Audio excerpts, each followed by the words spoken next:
tarde a todos. Portanto, hoje vamos ter o António Araújo, que é, curiosamente, licenciado em Física, mas é doutorado em Matemática, portanto, na área da Geometria. Ele é atualmente professor na Universidade Aberta, é investigador também do centro de... como é que é o centro? O CIAC da Universidade Aberta e é colaborador no COMAV-CIO. Portanto, ele investiga as relações da geometria com as artes visuais. Recentemente tem estudado as aplicações das perspectivas curvilíneas e anamorfoses ao desenho de perspectiva em ambientes de realidade virtual mista. Portanto, e hoje vai-nos falar sobre perspectivas esféricas e anamorfoses imersivas ou a curiosa arte de desenhar sobre a esfera visual. E tenho agora, desculpa, que eu tenho que dar estas coisas.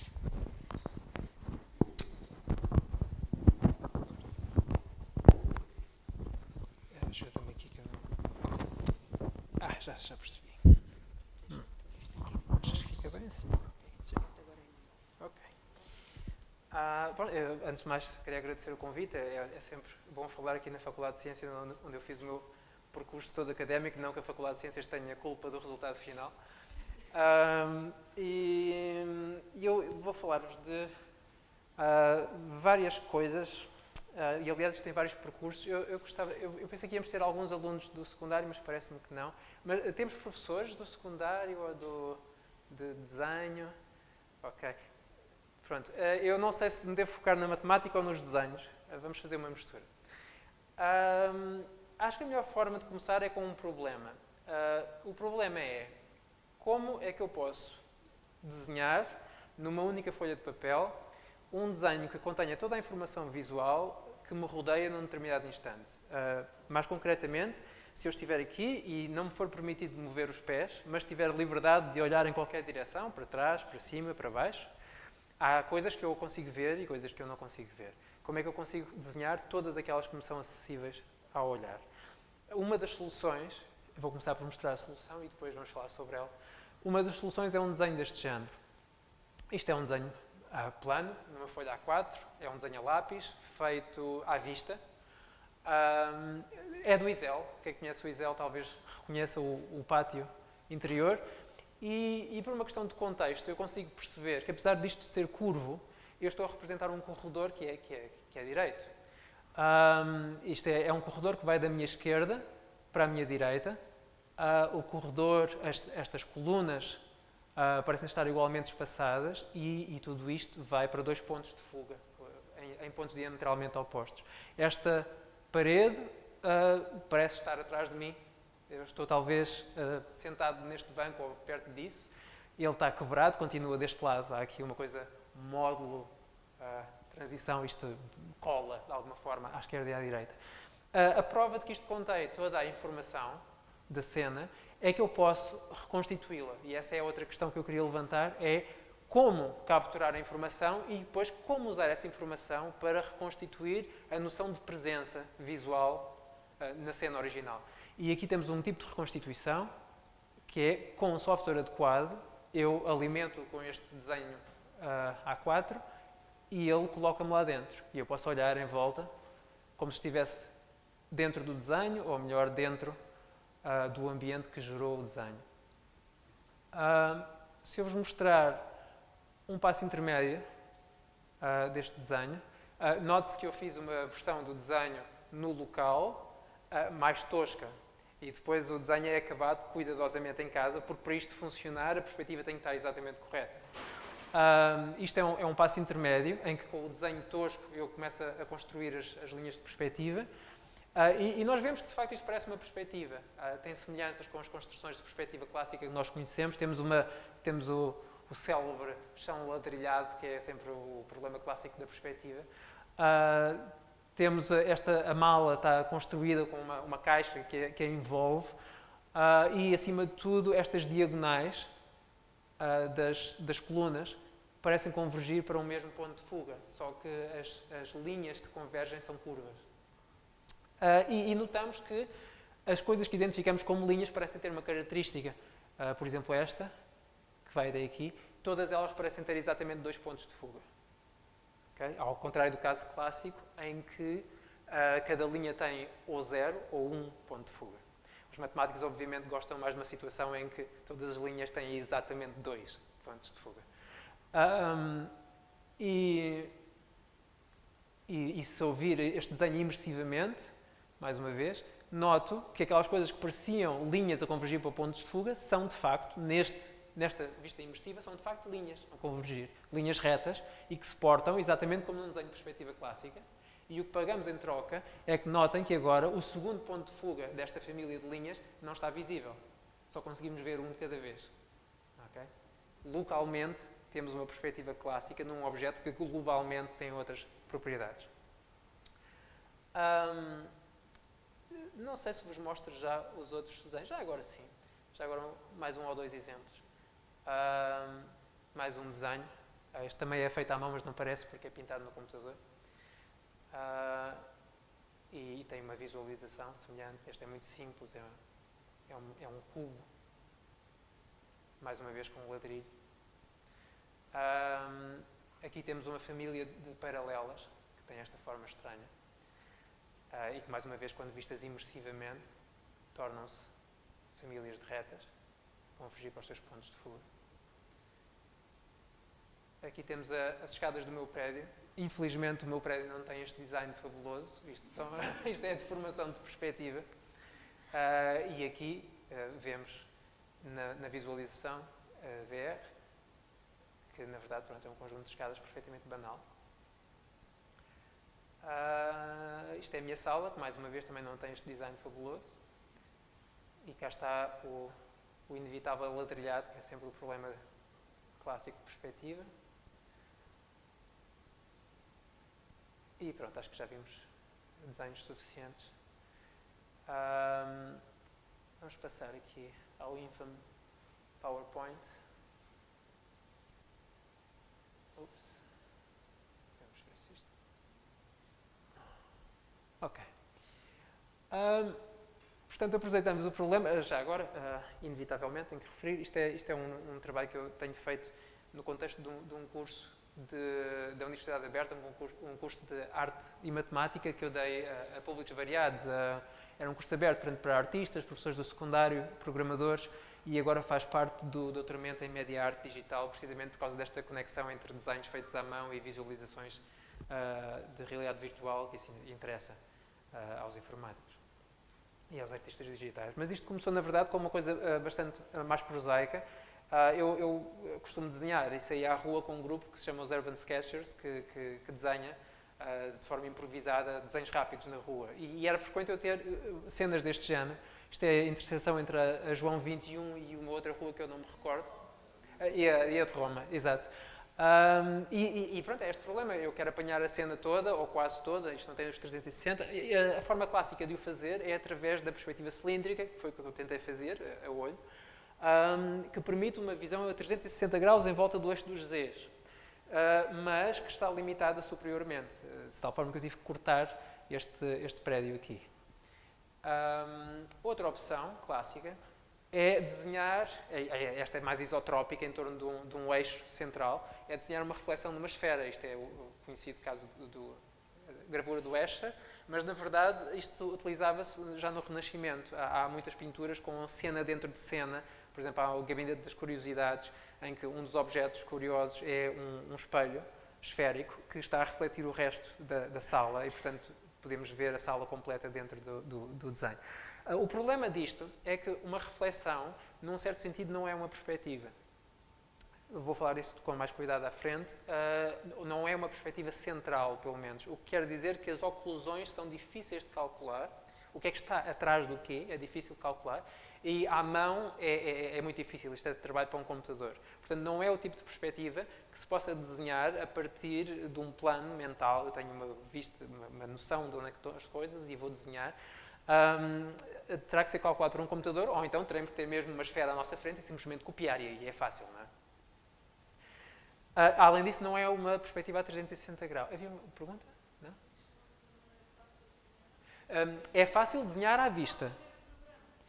Não, fazer o programa também é fácil hoje em dia, obviamente. O que não é fácil é construir uma vista a partir dos dados da mesma e por operações de régua e compasso, por exemplo. Ou seja, eu quando falo de perspectiva, estou a falar de uma perspectiva que eu consigo construir por meios elementares. Tanto a partir da observação direta, de medições de ângulos ou de comprimentos, como a partir da imaginação. Por exemplo, eu posso imaginar uma cena, fazer um plano ortográfico, como se fosse fazer um plano arquitetónico, e depois quero saber qual é a perspectiva da cena. É muito difícil fazer isto com reflexões, porque cada ponto temos que resolver uma quártica, em geral. Temos que resolver uma quártica para cada ponto, portanto não é o tipo de coisa que se faça com régua e compasso. Uma outra opção é a perspectiva esférica de Barry e Flocon. Isto é a primeira perspectiva esférica, foi feita nos anos 60 por estes dois senhores, e na verdade não é esférica, é hemisférica. Ela apanha tudo o que está à frente do plano onde o meu olho se encontra. Por exemplo, eu podia ver-vos a vocês e via até aqui, até esta linha, tudo. Mas não vejo para trás. E é uma perspectiva no verdadeiro sentido da palavra. Tudo isto é construtível por régua e compasso, é possível calcular os pontos de fuga e eles têm pontos de fuga, têm 2 pontos de fuga para cada reta que esteja paralela ao plano de projeção e 1 ponto de fuga para qualquer reta que atravesse o plano de projeção. Portanto, continua a não ser tão elegante como gostaríamos, porque são 2, 1, e um matemático gostaria de sempre 2. E o que eu fiz neste artigo que está aqui mencionado, já fiz isto há uns anos, mas o artigo demorou a publicar por vários motivos. E o que eu fiz foi precisamente generalizar a perspectiva deles. Note-se que eu não inventei esta projeção. Isto é, tal como a projeção deles, é uma projeção cartográfica. Portanto, tem muitos anos. O que eu fiz foi o mesmo que eles fizeram para os 180 graus. Eu passei aos 360, que foi dar regras de construção que permitem obter todos os pontos de fuga e todas as projeções de retas de uma forma que é executável por régua e compasso. Okay? E uma classificação das linhas, etc, etc. Ou seja, fazer disto uma perspectiva. De novo, é o tipo de coisa que um computador faz sem problemas. A questão é fazê-la à mão. Mas uma coisa que me interessou quando eu li o livro do Barry e Flocon foi que, claramente, eles podiam ter feito isto. Parece-me a mim. A técnica não é tão difícil como isso. E eu fiquei a pensar porque é que eles não o teriam feito. Até porque há um momento no livro em que eles brincam com uma coisa de 360 graus. Não esta, curiosamente. E parece-me, só posso especular, mas parece-me que é interessante pensar porque é que eles não o fizeram. Eu acho que eles não o fizeram por um motivo filosófico. Há um artigo que eles escrevem com o Bulligan, que é um matemático, em que eles tentam um bocado justificar porque é que fizeram esta perspectiva. E o Bulligan dá um argumento que se insere num combate filosófico que dura há muito tempo entre os estudiosos da arte e que é, podemos chamar, a escola realista e a escola convencionalista. A escola realista diz que a perspectiva clássica é especial entre as perspectivas. É especial porque corresponde à forma como nós vemos. Tem qualquer coisa de intrínseco que tem a ver com o nosso sistema de visão. E os outros dizem que não, que é apenas uma convenção. Há muitas perspectivas ao longo da história. E eles dizem, esta é só mais uma, simplesmente como um acidente histórico, não é? O Ocidente dominou não só o ensino como a arte durante algum tempo, nós habituámos e agora estamos habituados a ver como fomos ensinados a ver. Curiosamente, o Bulligan toma um bocado a perspectiva convencionalista e baseado num argumento que vem do Leonardo da Vinci, na verdade, que é o chamado paradoxo de Leonardo. Portanto, isto é uma coisa que vem desde o início da perspectiva. E o Bulligan diz isto: qualquer perspectiva que representa a forma como nós vemos tem que verificar pelo menos um axioma básico, que é coisas mais distantes têm que parecer mais pequenas. E ele dá este exemplo. Aliás, o Leonardo dá este contra-exemplo. Se eu tiver esta esfera e a desenhar em perspectiva, vamos ver o plano de perspectiva do topo, não é? Ela vai ocupar este espaço na projeção. Se eu afastar a esfera nesta direção, de facto, a projeção claramente vai ficar mais pequena. Era o que esperaríamos. Mas se eu afastar a esfera nesta direção, longitudinalmente, ao longo do plano, nós verificamos que a projeção está a aumentar. A esfera está mais distante do observador e, no entanto, a projeção está a aumentar. E não só está a aumentar, como aumenta indefinidamente. Quanto mais longe ela está, maior a projeção. Então, Bouligan diz, claramente, isto quebra o axioma fundamental e portanto, isto não é uma perspectiva que representa a forma como nós vemos. Ela representa localmente. Ele diz, em torno deste eixo principal, ela representa bem. Mas, à medida que abrimos o campo de visão, aquilo falha. Portanto, seria quase uma aproximação infinitesimal da coisa. É uma solução local. Mais do que aumentar o tamanho da projeção, deforma também. Nós temos aqui umas colunas com umas bolas no topo e esta não é a imagem correta de perspectiva, esta é que é a imagem correta, calculada de acordo com as regras. E vemos que as esferas não só crescem, como transformam-se em elipsoides. Os artistas, como são hackers de perspectiva, ignoram este problema e o que eles fazem é que simplesmente metem círculos em cima das colunas e está resolvido. E a relutância, na minha opinião, a relutância do Bouligan é que ele diz, bem, o nosso propósito era eliminar estas deformações. E ele diz, a nossa perspectiva esférica, esta perspectiva, controla bem as deformações. Há deformações, claramente, não é? As retas não são retas, mas as deformações são controladas. Tanto quanto podemos, esta solução é uma boa solução. E ele faz muita questão de que apanha os vanishing points, os pontos de fuga das retas paralelas. Claro que eu poderia dizer sim, mas continua a haver deformações e, além disso, estamos contentes porque apanhámos alguns pontos de fuga, mas não apanhámos todos. Será que isto é a solução ótima? Mas eu percebo porque é que eles param ali. Porque a verdade é que se chegarmos aos 360 graus, vemos que as deformações tornam-se cada vez piores. Estão ainda controladas, apesar de tudo, e grande parte disso vem do facto de nós não projetamos sobre o plano inteiro. Temos uma zona de projeção limitada. Mas, claramente, já é mais difícil fazer o argumento que ele faz, de que há um controlo exímio das deformações. Portanto, daí talvez eles não estarem interessados em passar dos 180 graus. O caso extremo da argumentação dos convencionalistas vem deste senhor, que é o Goodman, que diz a perspectiva de facto só funciona localmente, e ele diz the picture must be viewed through a peephole face on from a certain distance with one eye closed and the other motionless. Portanto, estamos na situação deste fulano do Clockwork Orange, em que ele está obrigado a olhar naquela direção sem poder mexer os olhos. E esta frase é extraordinária, porque é empiricamente demonstrável que praticamente todas as palavras nela estão erradas. E é incrível, isto mostra como os teóricos da arte às vezes fecham-se tanto nas suas discussões filosóficas que se esquecem de olhar para os objetos de arte que já existem e que contradizem empiricamente estas afirmações. Como já devem ter adivinhado, eu não sou um convencionalista.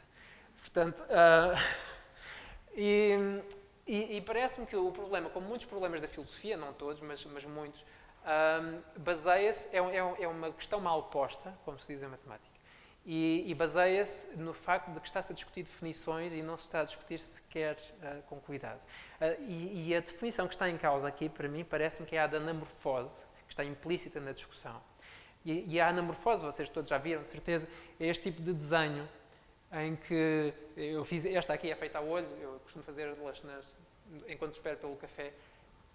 Eu faço este desenho que claramente na vista de topo parece um bocado estranho, está deformado, e ele está deformado precisamente para que nesta vista específica que eu tinha em mente, ele pareça uma cópia do copo, pareça correto. E a definição de anamorfose, que etimologicamente, como nos dizem, sempre significa formar de novo, é qualquer coisa como uma imagem deformada que parece correta quando vista de um ponto específico. E esta definição é extraordinariamente má, porque assume demasiadas coisas. Assume o que é parecer correto, e isso geralmente é implícito. Eu sei o que é parecer correto porque eu estou a dizer, eu quero um copo, é aquele copo. Mas se eu não mostrasse aquele copo, vocês na mesma saberiam o que é parecer correto, porque assumem que o copo terá uma forma reconhecível, e quando vem uma coisa que reconhecem, dizem, isto é o correto. Mas não é assim que se faz uma definição. E além disso, também assumo o que é que eu quero dizer com deformação. Mas deformação pode ter muitos significados. Pode ser uma deformação métrica, pode ser uma deformação da aparência. pareceu-me que o fundamental aqui era mudar esta definição. E voltar um bocadinho atrás e pensar que a questão verdadeiramente fascinante é como é que a pintura figurativa é sequer possível. Porque é muito estranho que seja possível. Porque eu tenho um objeto qualquer e o objeto é tridimensional. É um objeto. E eu faço um desenho e o desenho engana-me e parece o objeto. Isto não é óbvio que isto fosse possível. Podia ser simplesmente impossível. Podia ser que o mapa é o território. Podia ser que a única forma de representar um objeto fosse mostrar o objeto. Ou uma cópia tridimensional dele. Mas não é assim. E aqui está um exemplo, não é? Mais uma anamorfose. Esta eu fiz com... Isto parecem 2 cubos, não é? Mas é mais giro ver deste lado. Isto parecem 2 cubos, perfeitamente convincentes. Mas se começarmos a mover-nos, acontece uma coisa que parece quase um gráfico de computador em movimento. E apercebemos que o segundo cubo era só um desenho plano. É uma folha de papel pintada com 3 tons para parecerem sombras. Portanto, temos aqui 2 tipos de anamorfose, na verdade. Uma é conseguirmos enganar em termos da forma e outra é conseguirmos enganar em termos dos tons. Há uma anamorfose da iluminação, no sentido que ambos os objetos estão sujeitos à mesma iluminação, mas eu manipulo os tons de um e de outro, de forma a que o que um faz com os ângulos, este aqui tem cores diferentes. A cor vem da inclinação da fonte de luz. O grau de cinzento é proporcional ao quociente da inclinação da incidência. E este aqui está a receber a luz de um único ângulo. E o que eu faço é mudar o tom inicial. Portanto, temos aqui 2 tipos de anamorfose, uma anamorfose de cor e uma anamorfose de forma. Mas, claro, eu ainda não disse o que é uma anamorfose, portanto... A anamorfose de que eu vou falar é a parte que tem a ver com a forma. E baseia-se neste princípio fundamental, que é o que posso chamar de oclusão radial.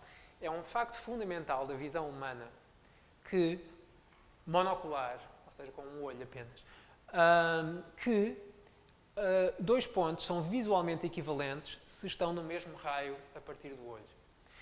Isto pode parecer trivial. Um está à frente do outro, portanto vai encobrir o outro. Estão no mesmo ponto do campo visual. Como é que se prova que uma coisa... Em matemática, como é que se prova que uma coisa não é trivial? É uma coisa difícil. Eu conheço um método de prova que mostra que uma coisa não é trivial. Só conheço este.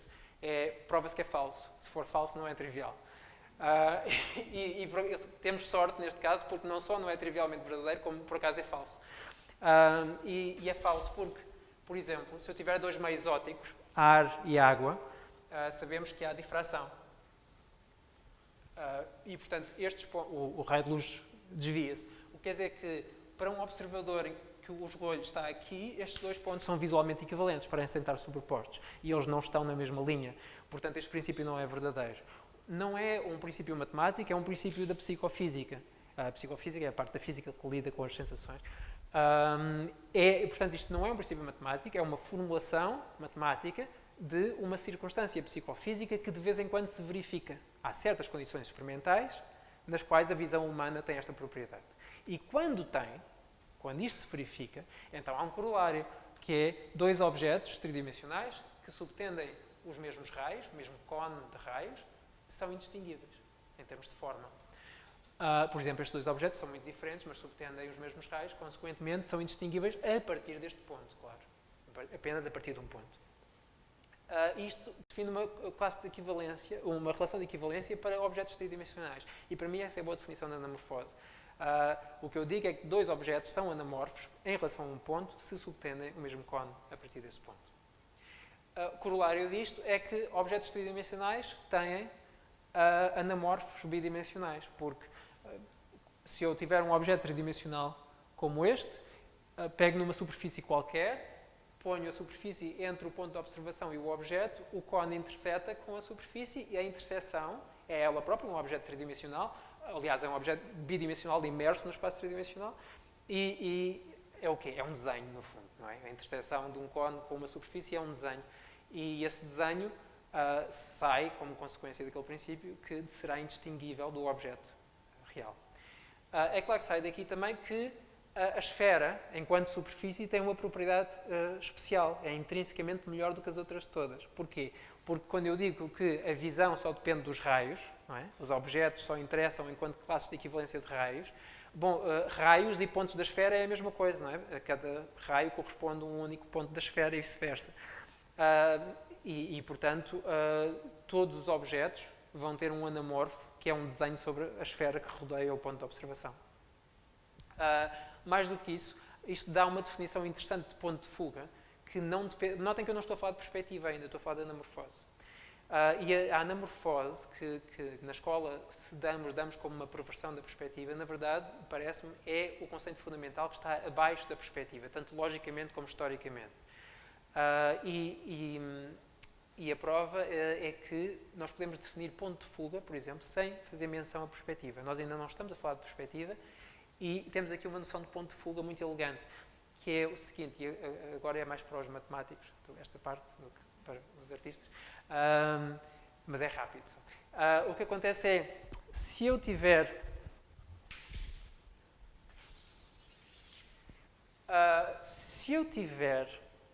Vamos pôr isto desta forma, assim dá para os artistas também. Ok, há umas palavras que não estão definidas para os artistas, mas os artistas também estão habituados a passar por cima de inconsistências, portanto... eu tenho uma reta espacial, ok? O que eu quero desenhar é retas espaciais. Tudo o resto é composto de aproximações por retas. As retas espaciais têm um problema, são ilimitadas.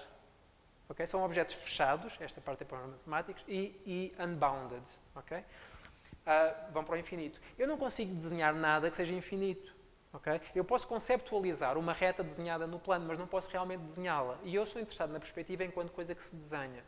Okay? E podem parecer, isso é uma grande falta de abstração. Não é uma grande falta de abstração. Para os matemáticos, por exemplo, nós conseguimos conceptualizar uma prova infinita.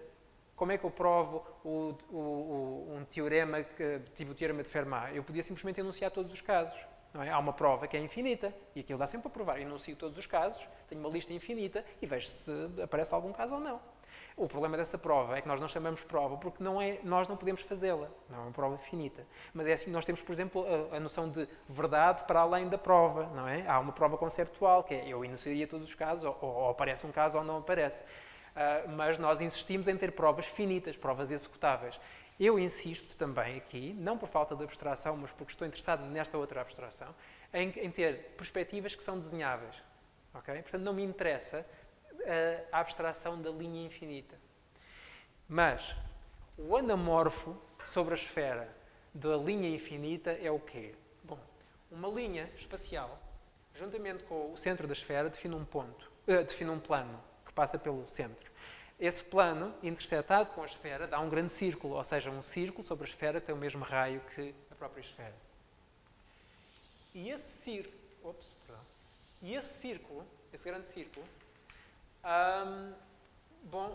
metade dele vai ser a projeção propriamente dita da... Desculpa lá que desenho mais mal feito. Digamos que esta metade é um meridiano, que é a projeção propriamente dita da reta. Mas faltam aqui 2 pontos. Não é? Porque quando eu vou olhando para isto e vou marcando pontos, mas quando chego aqui estou paralelo, portanto não estou realmente a tocar na reta.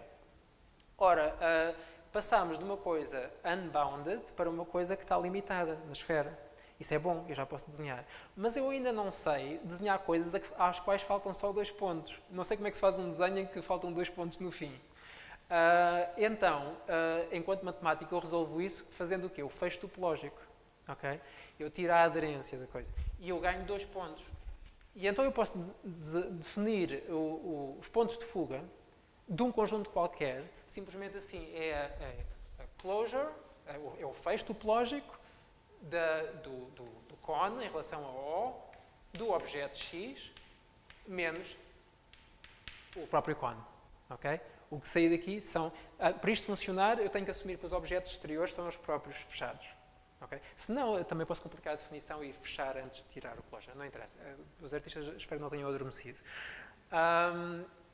Mas isto dá-me uma noção de que o propósito da anamorfose para um matemático é a compactificação. Okay? É compactificar uma cena. E compactificar, agora para os artistas, significa, portanto, torná-la finita e desenhável. Okay? Este é o propósito da anamorfose. Todas as outras anamorfoses, eu posso fazer anamorfose sobre outras superfícies quaisquer, podem ser sempre vistas como uma visualização esquisita desta anamorfose esférica. Ok, portanto tenho uma noção de ponto de fuga, tenho uma grande simetria. Todas as retas são meridianos e todas as retas têm exatamente 2 pontos de fuga. Okay. Portanto, eu diria que isto é a boa definição da anamorfose. Vamos agora para exemplos engraçados. Vamos concretizar isto. Quais são as anamorfoses mais básicas? A mais básica de todas é pegar num plano vertical e fazer uma máquina de Dürer. Não é? Para fazer um desenho em perspectiva. Eu pego neste plano vertical e executo aquela brincadeira dos raios com um fio, simplesmente com um cordel. Não é? Ponho aqui o ponto de observação, passo um cordel e pego num ponto do objeto que eu quero representar, vejo onde é que o raio, onde é que o cordel passa no plano vertical e marco esse ponto. Sai do que acabámos de dizer, que o desenho será indistinguível do objeto original quando visto do ponto de observação correto. Mas eu posso fazer a máquina de Dürer correr em qualquer direção, porque o raio, não é? Qualquer ponto do raio é equivalente. Então o que é que me impede de, em vez de puxar o fio para trás, ir para a frente, até à mesa? Nada. E se eu o fizer, temos este tipo de construção muito giro, que é bom para fazer com alunos. Por isso é que eu queria pessoas do secundário aqui, porque isto é bom para fazer nono ano, 10º ano. Podemos fazer uma máquina de Dürer com grande facilidade. Empurramos, por exemplo, pego neste vértice, prolongo até ao chão e obtenho este tipo de desenho. E foi assim que eu fiz aquele cubo de há bocado. Notem que o que nós temos são 3 anamorfos, pertencem à mesma classe de equivalência. Um deles é o próprio objeto, o outro é o desenho em perspectiva e o outro é este desenho que se costuma chamar anamorfose oblíqua, mas que é só uma anamorfose, é o que é. É uma anamorfose em que, por acaso, o seu plano, a regra de construção é a mesma, simplesmente o plano é diferente. E o que acontece é que ela está a ser desenhada mais longe do pé da perpendicular ao seu plano correspondente. Não é? Este desenho que chamamos de perspectiva está a ser feito perto do pé da perpendicular e este está a ser feito um bocadinho mais longe. E o que temos é que este aqui tem deformações métricas, as tais deformações que preocupam o Belligan, por exemplo, tem deformações métricas muito grandes destas arestas, prolongadas. Mas eu diria que aqui é que devíamos pensar um bocado como convencionalistas e perguntar porquê é que nós achamos tão objecionáveis estas deformações, mas não achamos objecionáveis estas. Na verdade, eu estou a comprimir estas linhas. É claro que tem que haver deformações. A maior deformação de todas é que nós estamos a perder uma dimensão. Como é que podemos perder uma dimensão sem deformar o objeto? Estamos a falar de deformações métricas, mas aqui é importante distinguir. Há a deformação métrica que acontece em ambos os casos e que sim, neste caso, cresce indefinidamente. Mas há a noção mais importante de deformação no sentido mimético, no sentido da visão. Será que há um único teste que realmente interessa em psicofísica? Eu mostro um estímulo a uma pessoa, okay? E não lhe digo se ela está a ver, neste caso, o objeto real ou o seu anamorfo. A anamorfose funciona se eu posso trocar rapidamente o objeto pelo anamorfo, sem dizer à pessoa qual deles é que ela está a ver, e se ela, sem ser informada, não me consegue dar uma resposta consistente de qual deles é que ela está a ver. Isto é o que se faz, por exemplo, em teoria da cor. Eu vou fazer um desvio, não devia fazer porque o tempo é limitado, mas em teoria da cor, pode-se dizer que o espaço dos estímulos, o espaço que nós recebemos, o estímulo que provoca a sensação de cor no nosso cérebro, são as distribuições, as power distributions, não é? No campo visual, nas frequências visuais. Levamos fotões de várias frequências. Ora, isto pode ser visto como uma função entre 0 e 1. Qual é a dimensão deste espaço? É uma dimensão infinita. Claro que nós não temos percepção. Podemos pensar que é um espaço de grande dimensão, pelo menos, se não for infinita. Mas em abstrato é um espaço de dimensão infinita. Qual é o espaço de dimensão da nossa sensação de cor? A cor é a sensação, não é a luz. É 3. Como é que sabemos que é 3? Não é possível demonstrar. A única demonstração que existe é que pegamos em pessoas, pomos-las em frente a estímulos e verificamos que com 3 luzinhas nós conseguimos reproduzir a mesma sensação. E a mesma sensação significa que ele está a receber este estímulo e eu ao lado ponho outra luz, ou mudo a luz muito rapidamente e eu pergunto-lhe, mudou a luz? E ele diz, não. Ele não vê a diferença. É o único teste que interessa. Tudo o resto é conversa.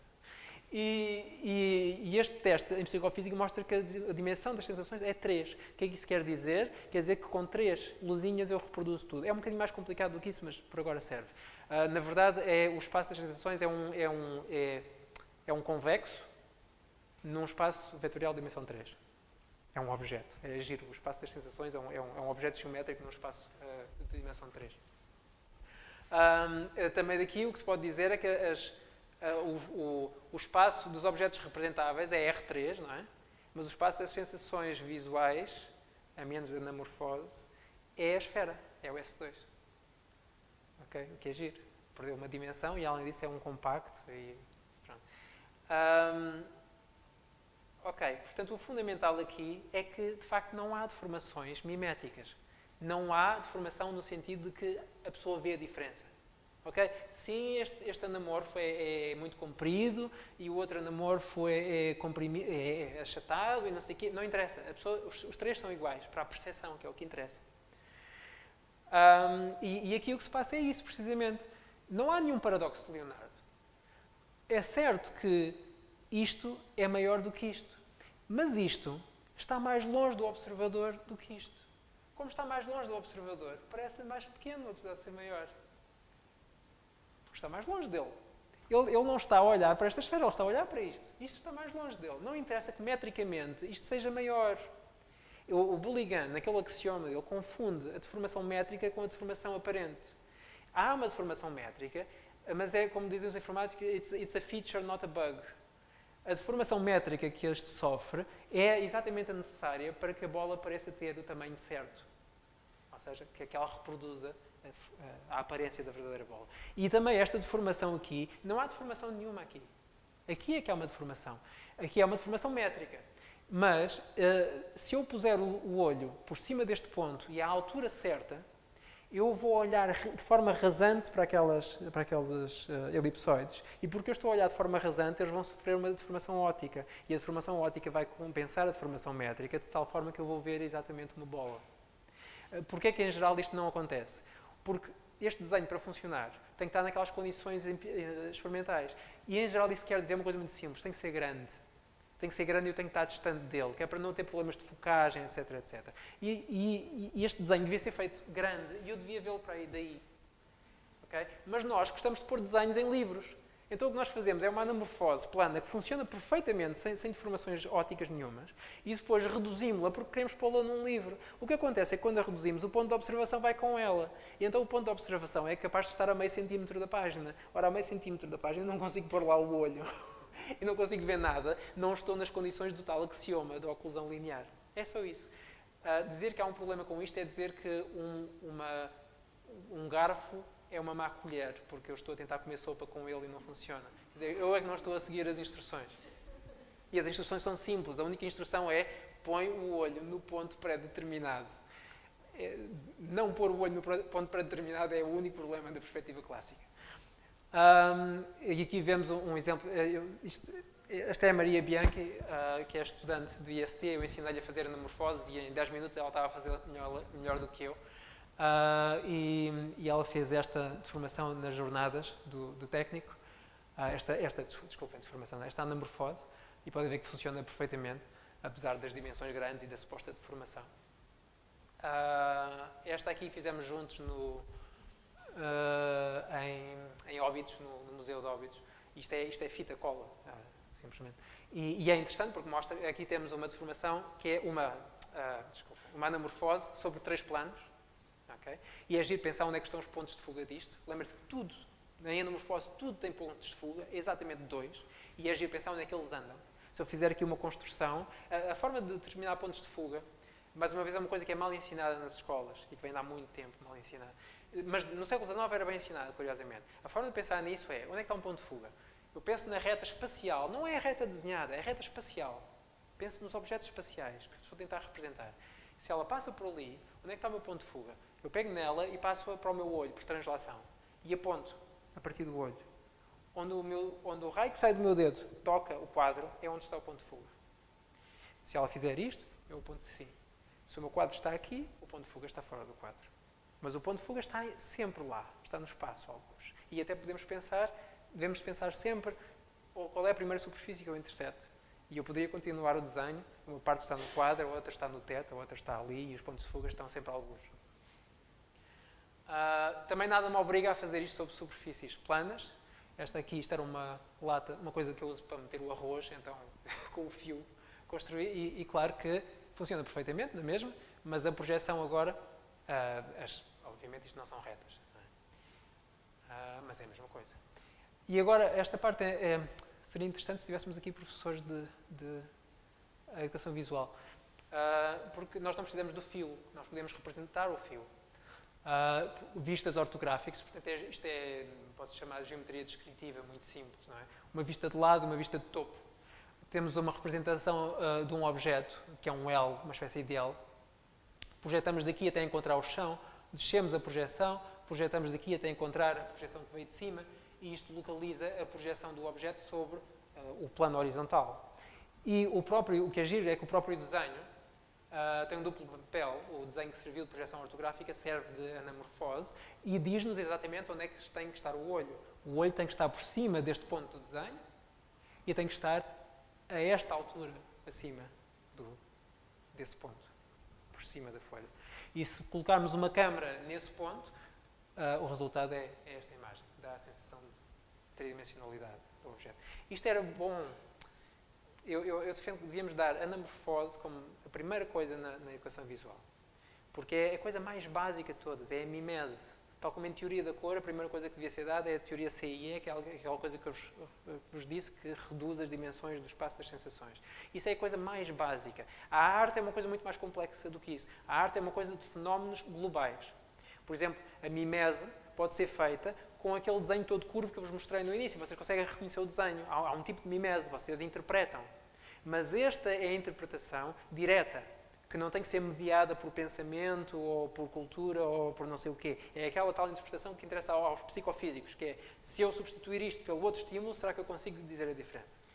Okay? Essa é a primeira coisa, é a coisa mais básica, é a coisa antes mesmo de existir arte. E as outras são mais complexas, portanto devem ser dadas depois. E esta aqui tem uma grande vantagem para aprender geometria descritiva, é que a geometria descritiva precisa de oráculo. Quer dizer com isto que quando um aluno resolve um problema de geometria descritiva, o grande problema dele é que ele não sabe se está certo. A única forma de saber se está certo é perguntar ao professor.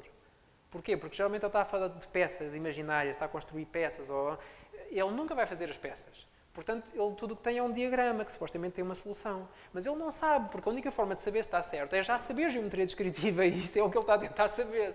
Portanto, isso é um tipo de coisa. Há coisas assim que precisam de oráculo, temos que perguntar ao professor, está certo. Mas as técnicas que se usam para aprender geometria descritiva podem todas elas ser subvertidas para fazer anamorfoses. Okay? Das mais simples às mais complicadas. E fazer isto, pelo menos nas técnicas iniciais, dá um problema que não precisa de oráculo. Porque o aluno, quando resolve, ele obtém isto. E isto ou parece o objeto que ele está à espera ou não parece. Portanto, ele não precisa de perguntar ao professor para saber que está certo. Além disso, é um grande estímulo para os alunos, e nós verificámos isto já com alguns testes. Os alunos adoram fazer isto porque, no fim, o parte final é tirar uma fotografia e meter no Facebook. Então, isto estimula-os a resolver o problema. Agora, o Facebook é para os velhos. Pronto, sim. Metem no Insta. E aqui está mais um da Maria Bianchi. Quer dizer, eles adoram pôr estas coisas no Instagram. Com os sombreados e tudo isso. Este foi feito com o tal método ortogonal. Dá para ver as linhas de construção em baixo. Este aqui não é de um aluno meu. Este sou eu que sou aluno dele. É o Andrea Pozzo, que fez esta. Isto é Santo Ignácio, a igreja de Santo Ignácio, em Roma. E esta é fantástica. Vocês entram lá e devido às grandes dimensões, a anamorfose funciona perfeitamente. E devido às grandes dimensões e à boa construção que ele fez, estas colunas são continuadas por estas, de forma muito convincente. E esta cúpula aqui não existe. Isto é um desenho. E é perfeitamente convincente. Mais do que isso, este teto nem sequer é direito. Portanto, ele teve que desenhar isto sobre um teto curvo.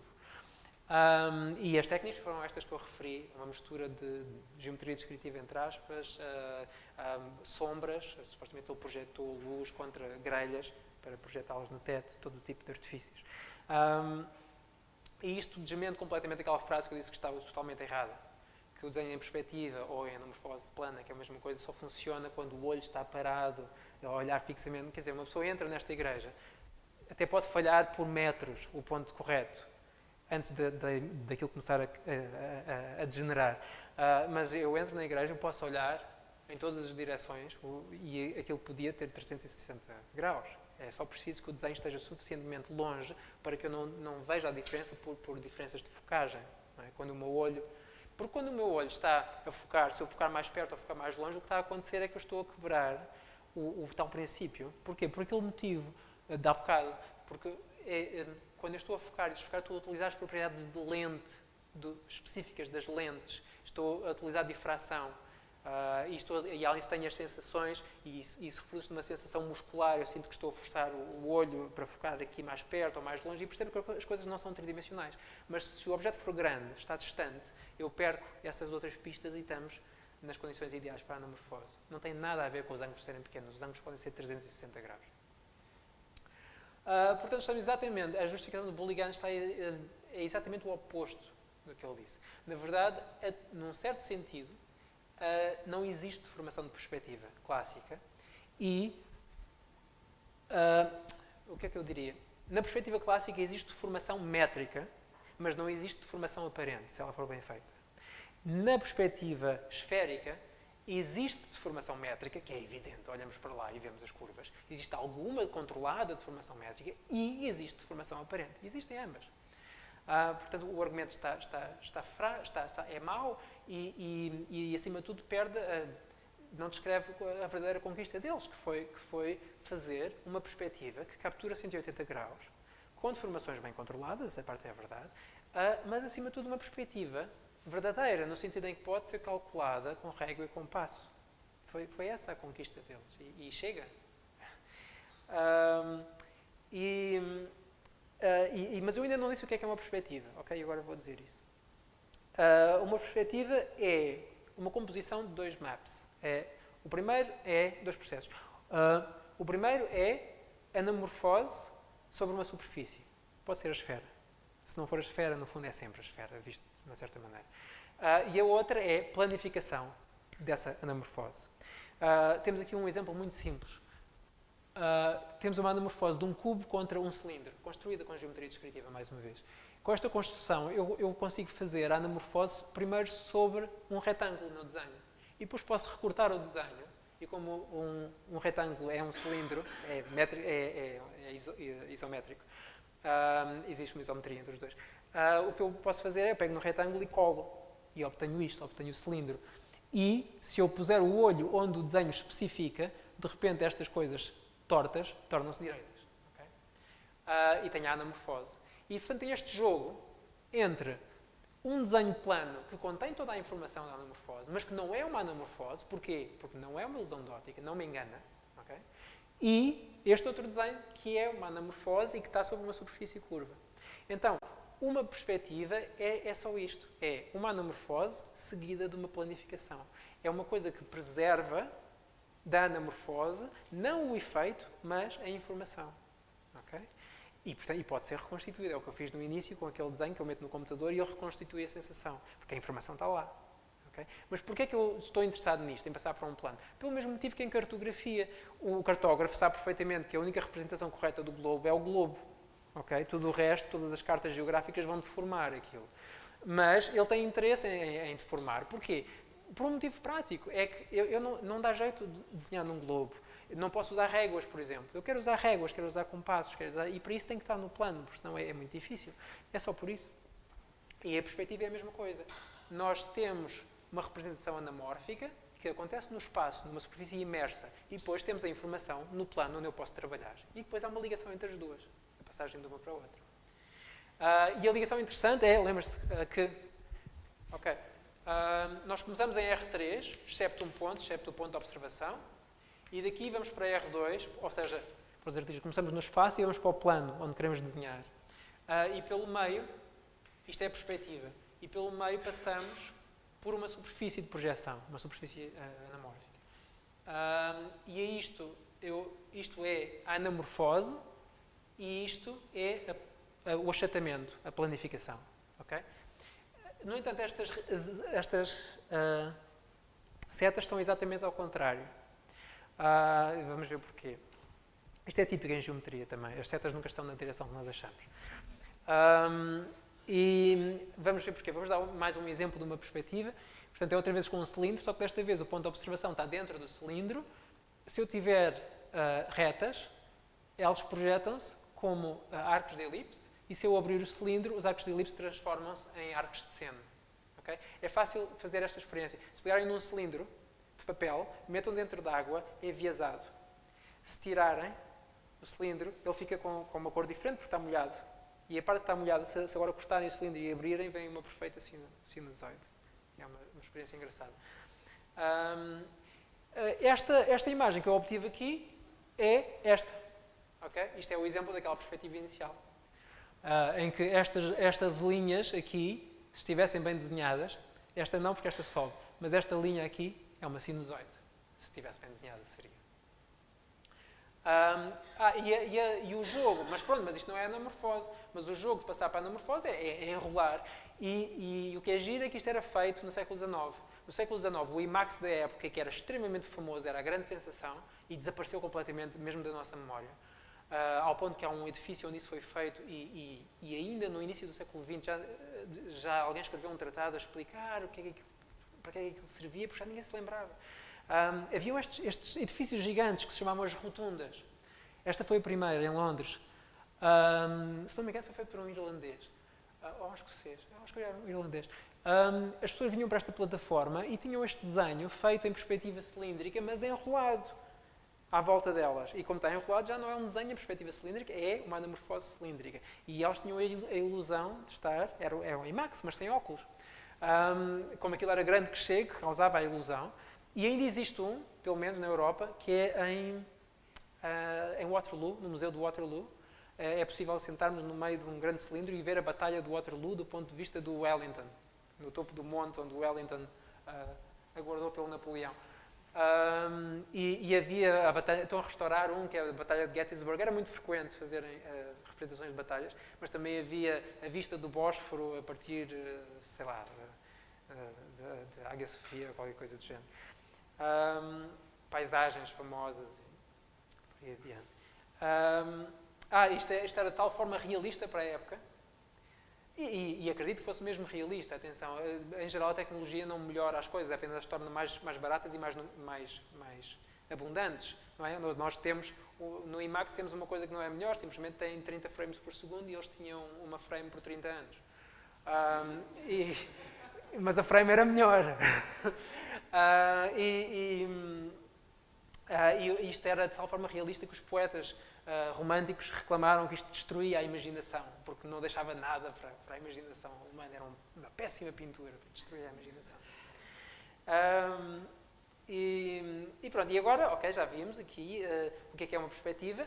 A perspectiva que nós queríamos mesmo fazer era a esférica, não é? A anamorfose boa é a anamorfose esférica, a boa perspectiva é a perspectiva esférica. A questão é como é que eu planifico a esfera, e se podem dizer, abra um livro de ortografia, não é? Estão lá todas as planificações, mais algumas, mas o problema é como é que eu planifico a esfera de uma forma que me permita desenhar à mão, ok? E eu conheço 3 maneiras, vou dizer 2 porque uma não está publicada. E as 2 maneiras que eu sei são estas. Eu posso planificar a esfera sobre um disco ou planificá-la sobre um retângulo. Okay? Como é que funciona a planificação? Como é que eu estou de tempo?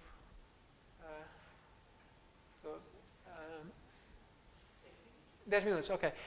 Portanto, dá estes 2 resultados, vocês já viram, não é? Esta aqui da direita é azimutal equidistante, chamada também olho de peixe, não é? Ou melhor, chama-se olho de peixe só a primeira parte, que o Blarry e Flocon fizeram, mas é o nome habitual, é uma generalização do olho de peixe. E esta é equirretangular. E eu vou dar-vos uma ideia básica de como elas funcionam. O que fazemos à esfera para planificar no olho de peixe é rebentamos a esfera num polo. Okay? Fazemos um furo e consideramos que a esfera é composta dos seus meridianos. Fazemos conta que eles são fios e nós esticamos os fios. Ou melhor, endireitamos os fios, porque não os esticamos, não os prolongamos, nem os encurtamos. Simplesmente endireitamos-los sobre o plano oposto. Não é? Chegamos aqui, mantemos este ponto quieto e endireitamos. E o que acontece é que ficamos com um disco. Não é? O disco vai ter o equador da esfera aqui a meio, vai ser um círculo exatamente como metade do raio, e a correspondência é de 1 para 1, excepto no ponto que rebentou. Isto é um blow-up, não é bem um blow-up no sentido técnico, para quem sabe geometria algébrica, porque isto teria que ser nos complexos. Mas é um blow-up real. Portanto. E o que acontece é que eu substituí.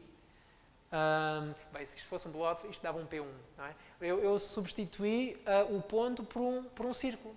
E o círculo tem um significado. Cada ponto do círculo é um vetor do plano tangente do ponto original. Não é? Se quiserem, como vetores de plano tangente é o mesmo que germes de curvas, isto agora para os matemáticos, posso dizer que cada ponto deste círculo é uma representação de um dos meridianos que se aproximariam deste ponto. Não é? O que é que eu quero dizer? Digamos que eu tenho uma curva que vem de F para B. Okay? Pode ser esta curva. Esta curva passa por R. E tenho outra curva, e esta passa por D. Okay? E vai por aqui. Ambas as curvas acabam em B. Portanto, o último ponto será sempre este círculo. Mas a representação total da curva, como este tipo de curvas que eu estou a dizer, representam-se como raios, não é? Porque eu simplesmente pus os raios uns ao lado dos outros. A representação desta curva será um raio que vem daqui, do F, passa pelo R e vai ter ao BR. E a representação da outra é uma que vem daqui, passa pelo D e vai ter ao BD. E mesmo sem ver esta passagem diferente, eu, olhando para o BD, eu diria, estou a ver uma curva que veio cá ter, mas veio por esta direção. E olhando para a que chegou ali, eu diria, estou a ver uma curva que veio cá ter, ao mesmo ponto, isto é o mesmo ponto, mas veio do outro lado. Okay? Isto representa as direções no ponto. Isto são as projeções dos meridianos mais naturais para o desenho, que são aqueles que correspondem a ter pontos fixos à minha esquerda e à minha direita e inclinar os planos assim. Okay? Ou fazer isto e incliná-los assim. Isto corresponde também à projeção de retas horizontais e retas verticais, por isso é muito importante para o desenho. E vemos que aqui dentro, nesta parte antiga que o Barre e Flocon já dominavam, os arcos são arcos de círculo. Isto foi outro motivo pelo qual eles ficaram, de certeza, nos 180 graus. Porque os arcos são arcos de círculo e um arco de círculo é a coisa mais simpática que existe depois de uma reta. Uma reta, 2 pontos definem uma reta. Mas um arco de círculo, 3 pontos definem um arco de círculo. É a coisa mais reta depois das retas. E é bom para desenhar, só preciso de 3 pontos. Agora, estas curvas cá fora, na parte de trás, são curvas esquisitas. Okay? É o nome técnico dela, é curvas esquisitas. E a forma de desenhar, mas curiosamente não são extremamente difíceis de desenhar, porque se eu tiver um ponto aqui nesta parte boa, não é? Este círculo é a parte boa, tudo o que está aqui está controlado. Se eu tiver um ponto nesta parte boa, o seu antípoda, o ponto diametralmente oposto, é fácil de calcular, porque eu só tenho que seguir estes meridianos. Se isto for a parte da frente, eu para encontrar o antípoda disto, só tenho que seguir um destes meridianos durante 180 graus. Mas como estes aqui se projetam em retas, e como além disso eu disse que não os estiquei, eu preservei os comprimentos, então eu sei exatamente quando é que são 180 graus, é a distância de um raio. Okay? Então, se eu meter aqui a régua, passar por F e andar, no total, um raio nesta direção, encontro o antípoda. E então o que eu posso fazer, quando eu quero fazer, por exemplo, esta reta, aqui, e se eu souber que os pontos de fuga são D, para simplificar, depois há mais complicações, mas para simplificar, suponhamos que eu sei que os pontos de fuga estão aqui no equador, são D e U, e eu tenho este ponto aqui. Eu marco o ponto e digo, o antípoda eu sei marcar, está aqui dentro. Mas como ele está aqui dentro, a curva antípoda da outra é muito fácil, é só um arco de círculo que passa por estes 3 pontos. E agora, para marcar a outra, o que eu tenho que fazer é pegar nestes pontos todos e marcar os antípodas da forma que eu já sei. Mas até há uma forma muito simples de fazê-lo mecanicamente, que é o seguinte. Eu meto um prego no meio do desenho e encosto a régua ao prego. Como eu encosto a régua ao prego, é muito fácil deslizá-la sem perder. E então o que eu faço é que uma ponta da régua vai deslizar encostada ao prego e a ponta da régua vai estar sempre sobre o arco de círculo. Quando a ponta da régua descreve o arco de círculo, a outra ponta descreve a curva que eu quero. Okay? Portanto, é muito fácil de desenhar isto mecanicamente. E pronto, e dá este tipo de desenhos. Depois, claro, a questão é a classificação dos pontos de fuga, a classificação dos vários casos, etc, etc.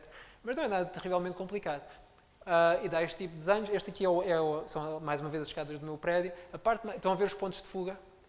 A parte mais difícil deste desenho é que, se vocês ficarem, têm que medir os ângulos. Então têm que andar, feitos maluquinhos, a fazer coisas assim com as mãos. Porque eu uso o método dos astrónomos. Isto são 10 graus. Então eu faço 10, 20, 30, 10, 20, 30. E então, se ficarmos assim no meio do prédio, os vizinhos eventualmente vão perguntar se eu estou a planear fazer obras e se já perguntei ao condomínio se está autorizado. E isto é a Reading Room da Library do British Museum.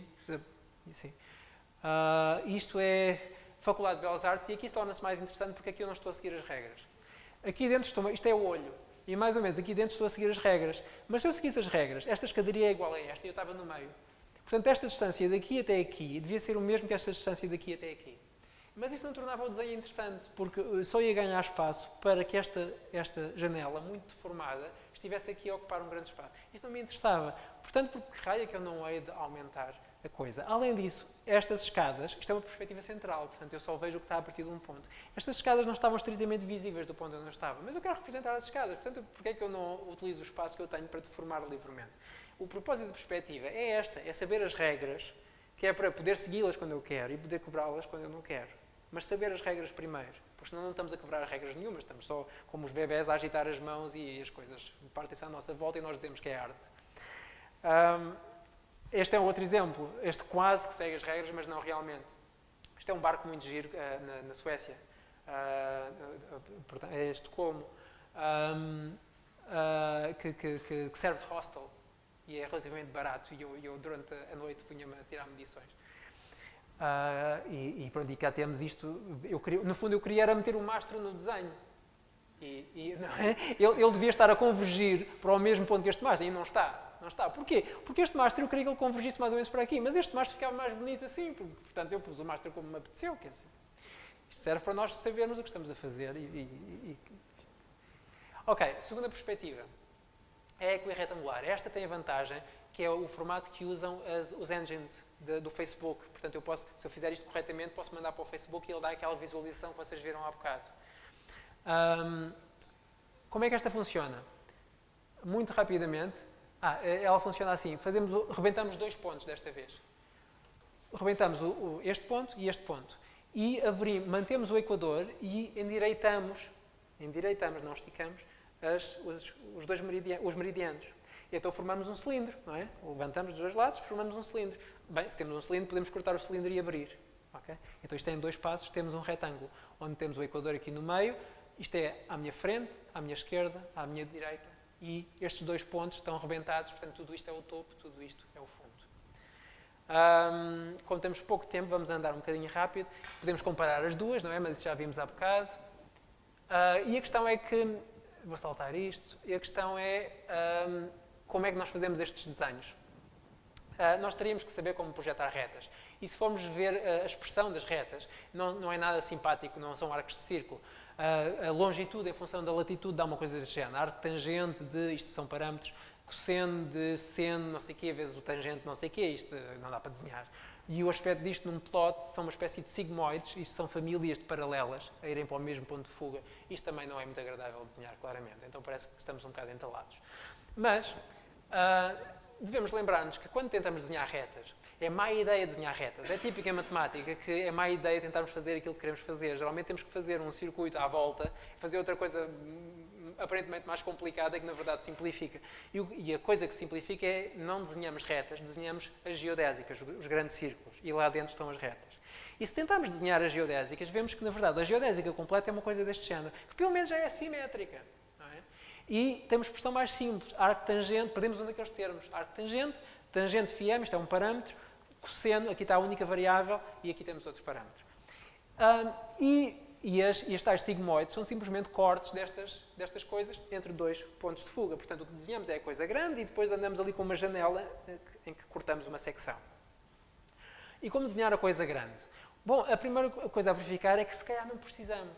Porque se eu olhar para lá, esta perspectiva parece quase cilíndrica, não é? ao princípio parece cilíndrica e depois começa a achatar, que é para ocupar o espaço todo, não é? Para meter o topo ali em cima. E então eu diria que aqui em baixo isto parecem sinusoidais. E se formos a ver, comparando o computador, vemos que de facto até aos 30 graus quer dizer 30 graus é o ponto mais alto da... perdão. Desculpem. Spoiler. Quando eu digo 30 graus é o ponto mais alto, não é? Isto vai dos 0 aos 90 graus, é o ângulo que define a curva. Até à curva dos 30 graus, isto é de facto uma sinusoide com um erro de 1 grau, no pior caso, 1.1. Ora, um erro de 1 grau é o erro que eu cometo a desenhar em qualquer dos casos, portanto está ótimo. Posso aproximar até 30 graus. E quando isto começa a falhar, a partir dos 30 começa a ter erros cada vez maiores, curiosamente começa a tornar-se um arco de círculo, com um pequeno erro. 1.7, 1.8 e até aos 60 graus tem um erro de 2 graus que é perfeitamente aceitável. São arcos de círculo, portanto é ainda mais fácil. Portanto, até aos 60 graus, aquelas curvas podem ser aproximadas por curvas que eu já conheço. Acima dos 60 graus é que a coisa é pior. Mas, fazendo isto rápido, verifica-se que aquela expressão arco tangente cosseno não sei o quê tem uma construção em geometria descritiva, muito engraçada. E é engraçada porque eu posso ver isto como um computador analógico, em que o input-output é feito por um transferidor e o processamento, o CPU, funciona por regra de compasso. Eu uso o transferidor para colocar o ângulo φ0, que define qual das curvas é que me interessa. Okay? Eu chego lá com o transferidor, marco um ângulo φ0. E esse ângulo φ0, para uma operação de regra de compasso, define a máquina. Define estas 3 linhas que têm distâncias diferentes, consoante a curva. E depois, com o meu input, mais uma vez, eu meto o lambda, para o qual eu quero saber o φ. Meto uma longitude, quero saber a latitude. E depois faço um conjunto de operações com as quais eu não vos vou chatear, mas que são operações muito simples de regra de compasso. É o CPU a trabalhar. E no final do CPU dá-me o quê? Dá-me este ângulo. Eu vou outra vez com o meu output, que é com isto, e meço o ângulo. E isto dá uma resposta. Ora, com este computador analógico, de geometria descritiva, eu marco 5 pontos. E isto é das curvas mais difíceis, é já nos 80 graus. 5 pontos. E depois tenho que dizer como é que interpolo, não é? Não posso interpolar a olho. Se eu interpolar com arcos de círculo, o erro está, eu já não me lembro bem, mas está da ordem de 1 grau e qualquer coisa. Portanto, 5 pontos dão-me uma das curvas mais difíceis. E são 5 pontos escolhidos um bocado uniformemente. Se eu escolher bem, bastam-me 3. A construção é relativamente simples. Portanto, isto é tudo feito à mão, funciona. Só que se eu for desenhar na rua, é um bocado chato. Eu não quero realmente estar a construir isto. E porque não vou estar na rua com regra e compasso a fazer construções de geometria descritiva. Então, uma solução para desenhar na rua é fazer o seguinte. Eu desenho à mão, com este método, ou imprimo, meto o computador a calcular, uma tabela destas. E a tabela é as geodésicas, todas, com um intervalo pequenino entre elas, não é? Obviamente nunca são todas. Todas passam por esquerda e direita. E só para complementar, eu meti também a espação por frente e trás. Mas bastava as que passam pela esquerda e pela direita. E o que é que eu faço? Eu observei 2 pontos, ok? Os 2 pontos que eu marco não vão estar em cima de nenhuma destas, em geral, não vão estar em cima de nenhuma destas curvas. Porquê? Porque estas curvas são as que passam à esquerda e à direita, mas há mais uma variável, eu posso ainda rodar, não é? O que é que define todos os planos? Define, os planos interceptam-se com o plano do equador, não é? Numa linha, portanto eu tenho 2 variáveis, uma é o ângulo que define a linha e a outra é a altitude do plano. Aqui eu tenho todas as altitudes, mas só tenho um ângulo que define a linha. Bom, mas uma rotação nesse plano espacial corresponde ao quê? Corresponde a uma translação no desenho. Okay? E se corresponde a uma translação no desenho, então existe uma única translação desta tabela que faz com que estes pontos caiam em cima de uma das linhas que está desenhada. Então o que eu tenho que fazer para desenhar é isto. Eu tenho a tabela e eu desenho em cima de papel vegetal. Eu marco os meus 2 pontos e depois deslizo a tabela por baixo dos 2 pontos até encontrar a linha que os une. E eu sei, teoricamente, que essa linha não só os une, como tem a forma correta. É exatamente a linha com forma certa que os une. Isso permite-me, de forma muito simples, fazer a operação mais fundamental de uma perspectiva, que é unir 2 pontos. Okay? E uma vez que eu posso unir 2 pontos, posso fazer todas as operações da perspectiva, que são operações aritméticas habitualmente, é dividir e multiplicar. Em que sentido? Por exemplo, se eu tiver este arco, dividir significa passar a única linha que une estes 2, a única linha que une estes 2 e encontrar o ponto onde eles se encontram. Isso é o meio, dividir a meio.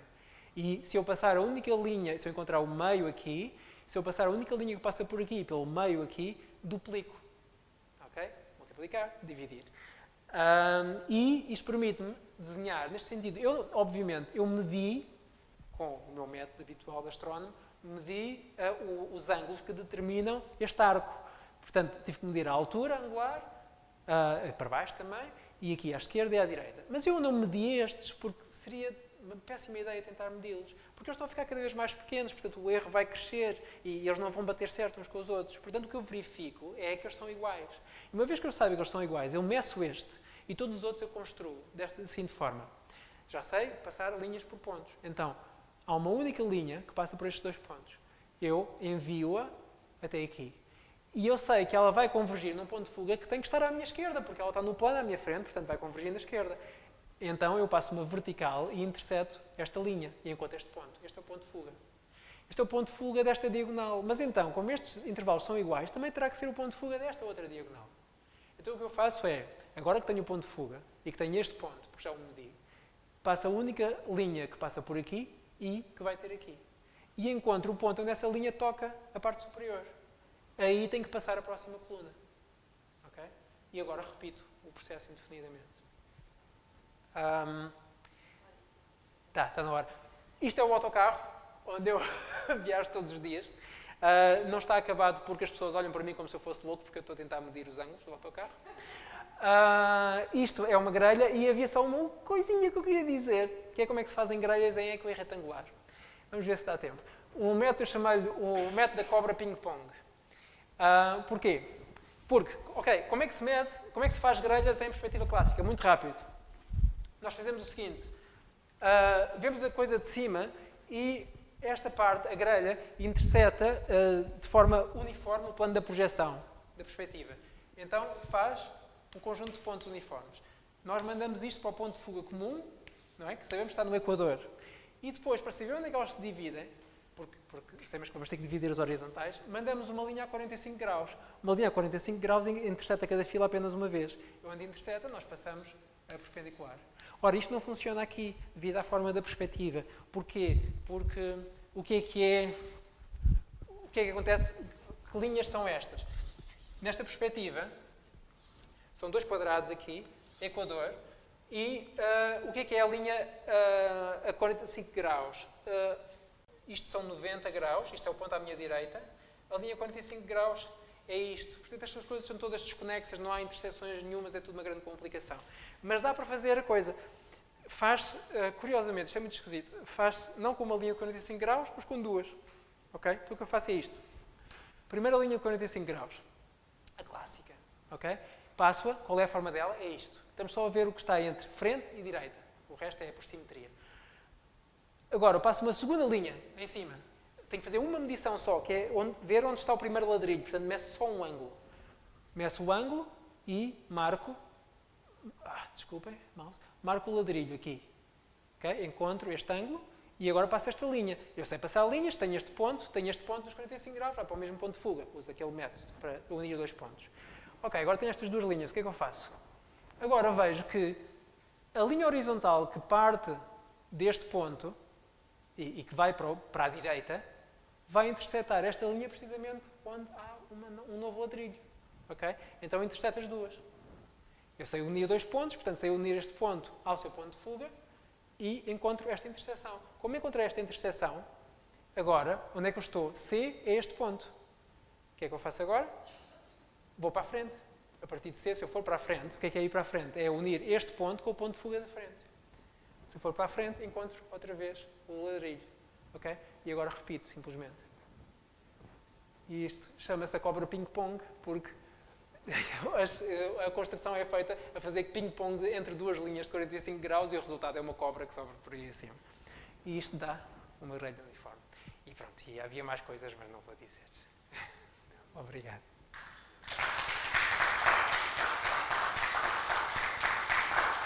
Se quiserem saber mais tarde.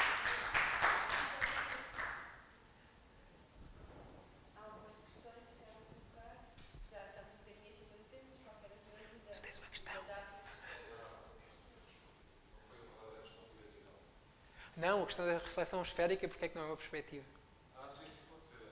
Ok. Duas coisas a ver com isto. Primeiro ninguém disse isto, mas eu disse, uma perspectiva é uma coisa que se passa em compactos, não é? A anamorfose é em compactos e projeta-se também sobre compactos. Ninguém disse isto. Esta definição falha para uma perspectiva, só para uma, e é um bocado chato porque é a perspectiva clássica. Porque o plano não é um compacto, não é limitado. E eu, quando isto aconteceu, eu pensei, estou tramado, quer dizer, tenho uma definição e ela falha na perspectiva mais fundamental de todas. E depois pensei, isso pode querer dizer duas coisas. Uma delas é que a matemática está a falar comigo. Ou a definição está errada, ou a matemática está a falar comigo. E eu acho que a matemática está a falar comigo. A perspectiva clássica não é uma perspectiva. No meu sentido, e eu fico contente com isso. Porque a perspectiva clássica não é uma perspectiva desenhável. Mas a perspectiva clássica feita num retângulo finito é. Okay? E as perspectivas clássicas feitas em qualquer retângulo, por maior que ele seja, são. E o que tenho é uma sequência de perspectivas, todas elas perspectivas, todas elas clássicas, com retângulos cada vez maiores, que tendem para uma coisa que é uma projeção, mas que já não é uma perspectiva. Portanto, o que tenho é um limite. Não é? No espaço das projeções, tenho uma coisa que está a tender para um limite que está fora do espaço das perspectivas, mas não do espaço das projeções. Quer dizer que o espaço não é compacto. O espaço das perspectivas não é ele próprio compacto. Mas não é isto, não é esquisito de todo. E, aliás, acho que é uma ótima ideia, porque nos livros de perspectiva, que consideram que a perspectiva clássica é uma perspectiva, eles têm um grande problema. É que eles dizem, têm soluções que dizem, encontra o ponto de 45 graus, mas o ponto de 45 graus muitas vezes não está no desenho. E depois eles não tratam isso como um problema de perspectiva, mas as pessoas que desenham têm que tratar como um problema. E grande parte dos problemas concretos delas é como é que eu marco um ponto que não cabe no desenho. E isso devia ser um problema da perspectiva. E é quando consideramos que a perspectiva faz sobre um retângulo e que temos que saber como construí-lo. Anyway, mas porquê é que a reflexão do Escher não é uma perspectiva? Pode ser ou não ser, mas não é uma perspectiva central. E porquê? Porque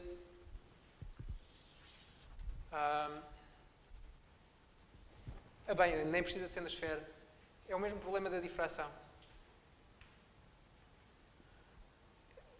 O que tu vês na esfera não é a oclusão radial. As esferas refletivas têm uma propriedade que nós não reparamos, mas que é muito estranha. Elas mostram-nos coisas que estão por trás de outras. Ok? Eu tenho uma esfera e aquilo, ângulo de incidência igual a ângulo de reflexão. Aquilo pode mostrar coisas que deviam estar ocultas. Ok? Eu tenho este objeto, e este objeto ele está oculto, mas na reflexão não está. Ok? Isto está mal desenhado, mas não quero perder muito tempo a pôr correto. Está mal dito, aliás, mas percebeste a ideia. E, portanto, a oclusão não é radial. O que torna muito difícil o cálculo, estas perspectivas todas, por mais esquecidas que sejam, as que eu referi, fazem-se em dois passos. Então, para a computação gráfica, por exemplo, dão muito jeito. Porque há uma coisa que é os algoritmos de faces escondidas, que dizem o que é que está por trás do quê. Não é? E os algoritmos de faces escondidas, para qualquer perspectiva esférica destas, são iguais. São os mesmos algoritmos da perspectiva clássica. Porque o primeiro passo é uma anamorfose, e as anamorfoses são sempre iguais. Okay? E o segundo passo é só cartografia. Enquanto que se eu fizer uma reflexão esférica e disser isto é uma perspectiva, eu posso dizer, mas vai ser difícil calcular as oclusões. Mas há uma reflexão esférica que é uma perspectiva. Que é, se eu mandar a esfera para o infinito, a esfera fica muito longe de mim, os raios começam a ficar todos direitos, e depois tenho que olhar para ela com um telescópio ao mesmo tempo. Okay? Os raios ficam todos direitos e há a oclusão radial. Isso podes ver no artigo, porque vai demorar um bocadinho a explicar.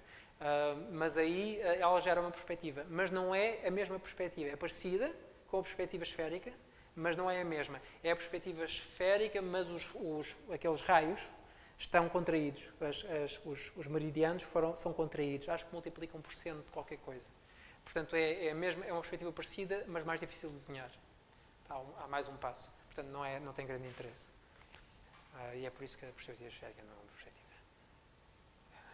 Pelo menos não uma destas.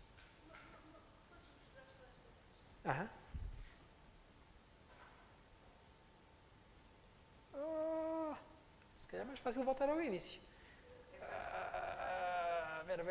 Está quase. Tac. A janela? Ok. Espera. Epá, ele estava aqui, não estava? Havia aqui um momento. Estava logo no início? conheces melhor isto do que eu. Espera aí. Mas eu também não estou a conseguir mandar isto para o início. Ela deve estar a aparecer. Está aqui. Ok, agora... isto não para. Ok, vamos deixar parar primeiro. Oh, não. Carreguei tantas vezes. Sim. Podes ir escrevendo o problema enquanto eu o procuro.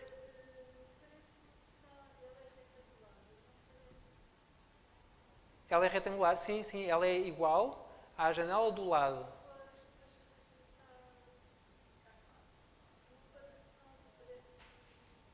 Eu explico. É só... ok. Ela tem... Ok, olha aqui. Ela vem daqui, estás a ver? Ela é igual a esta janela. Vem desta linha aqui e depois a linha dá a volta cá por cima. É esta aqui. E esta linha vem aqui e vai a direito, porque é uma daquelas linhas radiais. Esta vai completamente a direito. E a outra é igual à de cima. Vem daqui e passa aqui. É igual. Sim. Mais uma coisinha. Isso engana, porque a deformação é tão forte que uma pessoa perde-se. Sim. Mais.